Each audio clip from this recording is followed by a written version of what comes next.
جاي على بالي النهارده اكلكم من قلب البحر، هاكلكم سمك قيمته الغذائيه عاليه جدا، زنك ومعادن وفسفور واوميجا 3، يعني صيدليه متحركه كده بتخش جسم الانسان.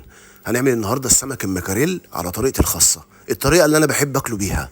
تعالوا نسمي مع بعض بسم الله ونعمل احلى طاجن او صينيه سمك مكاريل بطريقه مختلفه وجديده، وهو ده المطلوب. للتتبيله هنعوز 3 فصوص من الثوم المفروم ومعلقه دبس فلفل، وعندي البهارات بتاعتي فلفل اسود وكمون وكزبره وبابريكا وملح، معلقه واحده من كل حاجه. عندي كمان شرايح من الزيتون وجنزبيل فريش طازه، وعندي كمان تركايه لازم تجربيها، ليمون معصفر اللي هو الليمون المخلل ده، ليمونه واحده مفرومه، وعايزك تدوقي الطعم والجمال والمزازه بتاعت السمك ده. وعندي كمان عصير ليمون فريش وشويه زيت زيتون او زيت نباتي. قلبي الكلام ده كله تقليبه محترمه، ولو عندك كمان حزمه كزبره طازه افرميها وانزلي بيها على المارينيشن او التتبيله اللي احنا هنغنغ ونسقسق فيها السمك بتاعنا. قلبي والسمك بتاعك يكون متقطع جزل ومتصفي كويس جدا، وانزلي بيه في المارينيشن دوت وقلبيها تقليبه كويسه. الطاجن بتاعك البايركس رصي فيه السمك بتاعك بشكل كويس، وعندك كمان اي خضار ممكن تضيفيه مع السمك دوت. انا هنا هستخدم بطاطس وهستخدم حلقات من البصل، عندي كمان شرايح من الطماطم والليمون. وهنا انا عايز كل الخضار يشرب من نفس الطعم الجميل اللي احنا عاملينه دوت. اعمليها بقى زي فكره الساندوتش كده، حلقات البطاطس مع البصل مع الطماطم والليمون زي ما انتم شايفين كده، واحشيها فين؟ اكتبوا لي في الكومنتات بقى. في قلب السمكه. طب ينفع يا حديدي سمك تاني غير المكاريل؟ ينفع، مفيش مشكله خالص، ممكن تستخدمي اي نوع سمك عادي.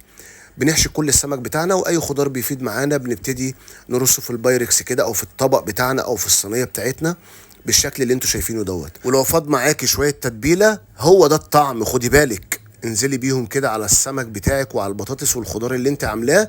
وعلى فين؟ الفرن يكون والع من قبل على درجه حراره 250، اعلى درجه عندك. بيقعد تقريبا حوالي تلت ساعة نص ساعة بالكتير، وبيطلع معاكي أحلى صينية سمك في العالم. مش عايز أقول لكم بقى على طعم الزيتون والليمون المعصفر اللي احنا حاطينه والكام تركايه اللي قلنا عليها في الفيديو. ودايما بقول يا جماعة أكلات السمك مهمة جدا، خصوصا لو عندنا ولاد صغيرين لسه في مرحلة النمو، يعني على الأقل خالص تكون وجبة واحدة في الأسبوع سمك، فده مهم جدا. هنعمل لكم السمك بافكار كتير مختلفه، بص المنظر عامل ازاي يفتح النفس. وعدل السمك ايه يا حديدي؟ يا اما شويه جرجير وعيش طازه، يا اما ناكل جنبه رز. انا بصراحه بحب اكل السمك برز ابيض بريء من اي حاجه، او تعملي شويه رز زي اللي احنا عملناهم امبارح. ارجع لي الفيديو على الصفحه بتاعتنا عدل السمك. بص الفص عامل ازاي، ابيض وجميل وما شاء الله. عايز اقول لكم يا جماعه بيدوب بجد، الف انا وشيف عليكم. التسويه طالعه مظبوطه، وبجد ريحه السمك مفيش بعد كده ولا اروع من كده، طعم وريحه ولون وتسويه مفيش بعد كده. اتمنى تجربوها. تعالوا نعمل مع بعض بقى لقمه الحديدي. عباره عن ايه لقمه الحديدي؟ لقمه طازه وبنحط فيها واحده جرجير، بعد كده ناخد حته من فص السمك او من قلب السمكيه كده بالشكل ده، معاها حته بطاطس صغيره وحته طماطمايه. يا سلام. وعلى فين اللقمه دي؟ على المعده دايركت على طول. الف انا وشيف عليكم.